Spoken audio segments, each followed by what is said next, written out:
अस्सलाम वालेकुम एवरीवन। आज के लेक्चर में हम करेंगे पास्ट परफेक्ट कंटिन्यूस टेंस। इससे पहले मैंने प्रेजेंट के सारे tenses past simple, past continuous और पास्ट परफेक्ट टेंस, इनको मैंने डिटेल में समझाया हुआ है। अगर आपने वो वीडियोस नहीं देखी तो आप जाके वो वीडियोस देखें, क्योंकि मैंने उनमें डिटेल में एक एक टेंस को समझाया हुआ है।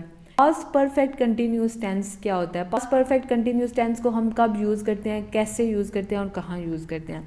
फॉर एग्ज़ाम्पल, अगर आपके इसको हम टाइम लाइन से समझते हैं। ये देखें, नाउ मतलब जैसे कि अभी, नाउ अभी प्रेजेंट की बात हो रही है, ठीक है।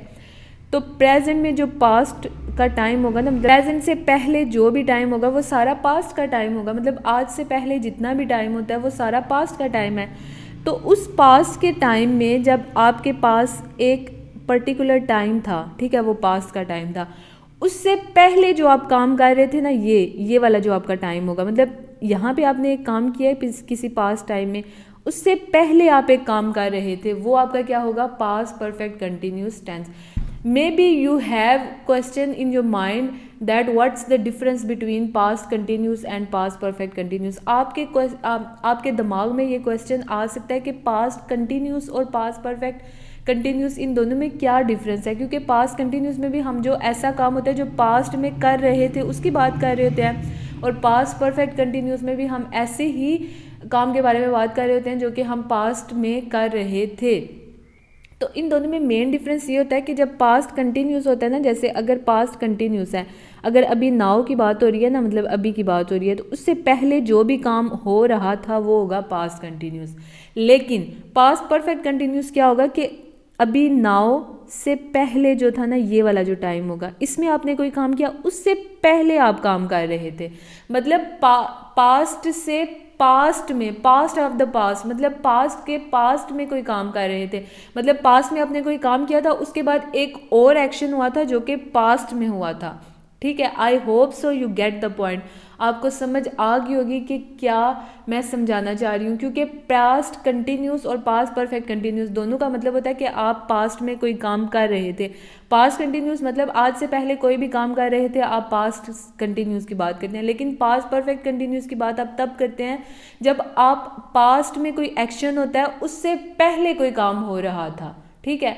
तो आप तब क्या यूज़ करते हैं? पास्ट परफेक्ट कंटिन्यूस यूज़ करते हैं। इसकी दो आइडेंटिटीज़ होती हैं। एक तो आपको तब पता चलता है, इसमें लास्ट में ता रहा था, जिसमें टाइम इन्वॉल्व नहीं होता। जैसे कि मैं कहती हूँ वो खाता रहा था, वो जाता रहा था, वो काम करता रहा था, वो पढ़ता रहा था, तो इसमें हम टाइम इन्वॉल्व नहीं करते। मतलब ये नहीं कहते कि वो सुबह से पढ़ता रहा था, वो दिन से पढ़ता रहा था, वो 2 आवर्स से पढ़ता रहा था।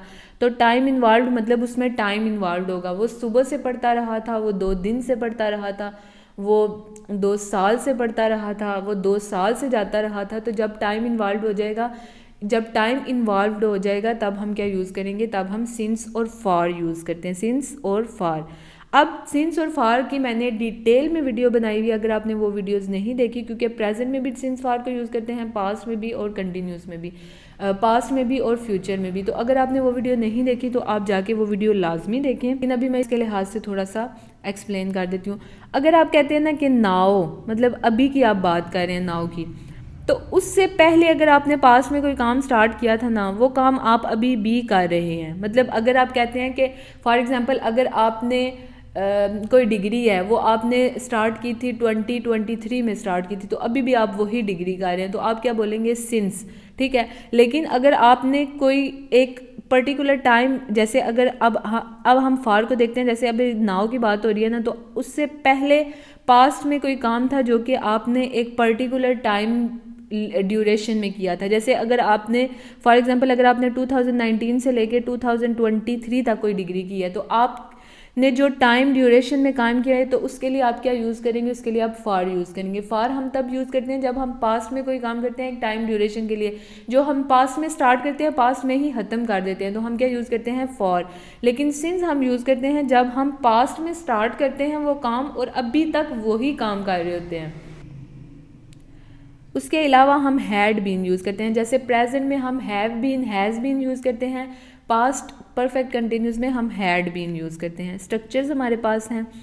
पॉजिटिव होगा, पॉजिटिव में हमने सब्जेक्ट के बाद हैड बीन यूज़ करना है, उसके बाद हमने वर्ब की फर्स्ट फॉर्म के साथ आईएनजी यूज़ करना है, उसके बाद सिंस या फॉर।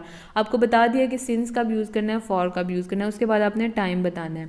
फॉर एग्जाम्पल अगर आप कहते हैं I had been living in this house since 2019, ठीक है, तो मैं इस घर में 2019 से रह रहा था, ठीक है। नेगेटिव में आप क्या करेंगे, शी हैड और बीन इन दोनों के बीच में आपने नॉट लगाना है, हैड बीन नॉट नहीं करना, आपने हैड नॉट बीन यूज़ करना है, ठीक है। उसके बाद वर्ब की फर्स्ट फॉर्म के साथ आईएनजी, उसके बाद सिंस फॉर और फिर आपका आ जाएगा टाइम। इंटेरोगेटिव में हम क्या करेंगे, इंटेरोगेटिव में हम हैड को स्टार्ट में लेके आएंगे, उसके बाद हम सब्जेक्ट लगाएंगे, फिर बीन लगाएंगे, हैड और बीन के बीच में सब्जेक्ट लगाना है, उसके बाद वर्ब की फर्स्ट फॉर्म के साथ आईएनजी, फिर सिंस फॉर और फिर टाइम यूज़ करेंगे, ठीक है, इंटेरोगेटिव में। उसके बाद हम एग्जाम्पल्स कर लेते हैं। Example, positive example, she had been studying for hours before the exam. अब यहाँ पे देखें, she had been studying for hours, मतलब अब कोई आवर्स होंगे, जैसे अगर फॉर एग्जांपल उसने सुबह 9 AM से लेके 2 PM तक पढ़ा है या फिर 11 AM तक पढ़ा है, जब तक भी उसने पढ़ा है, पर्टिकुलर टाइम था, टाइम ड्यूरेशन था, उस तक उसने पढ़ा है, ठीक है। फॉर एग्जांपल अगर उसने यहाँ पे एक टाइम लाइन है, यहाँ से लेके यहाँ तक वो लगातार पढ़ती रही है, तो हम क्या बोलते हैं, she had been studying for hours before the exam, मतलब वो घंटों पढ़ती रही थी, ठीक है। तो अब यहाँ पे हमने क्या यूज़ किया, अगर वो अभी तक पढ़ रही होती ना तो हम क्या यूज़ करते हैं, सिंस, ठीक है, मतलब अभी तक वो पढ़ रही है तब हमने, लेकिन उसने एक टाइम ड्यूरेशन तक पढ़ा है तो हमने क्या यूज़ करना है, फॉर।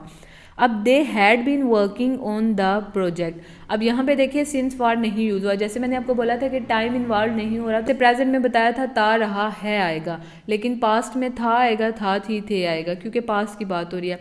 तो they had been working on the project, अब यहाँ पे टाइम नहीं इन्वॉल्व, तो इसका मतलब है कि वो they had been working on the project, मतलब वो प्रोजेक्ट पे काम करते रहे थे, ठीक है। अब हमने ना सिंस लगाया ना फॉर लगाया, क्योंकि हमें एक पर्टिकुलर टाइम का नहीं पता, तो हम क्या यूज़ करेंगे, वो हम यहाँ पे ना सिंस यूज़ करेंगे ना ही टाइम। यहाँ पे भी देखें, I had not been practising enough, यहाँ पे भी हमने सिंस फॉर यूज़ नहीं किया, क्योंकि हमने ये नहीं बताया कि कितने टाइम के लिए प्रैक्टिस नहीं की, बस इतना बताया कि प्रैक्टिस नहीं करती रही थी, ठीक है।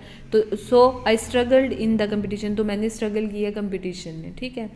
I had not been practising enough since I started my new job, अब यहाँ पे देखें, I had not been practising enough since I started my new job, मतलब कि जब से मैंने अपनी न्यू जॉब स्टार्ट किया तब से मैंने, मतलब अभी तक मैं उसी जॉब में हूँ, सिंस यूज़ किया हमने, तो मतलब कि तब से लेके अभी तक मैंने प्रैक्टिस नहीं की, इनफ प्रैक्टिस नहीं की, मतलब प्रैक्टिस की है लेकिन इतनी नहीं की जितनी कि उसकी रिक्वायरमेंट है।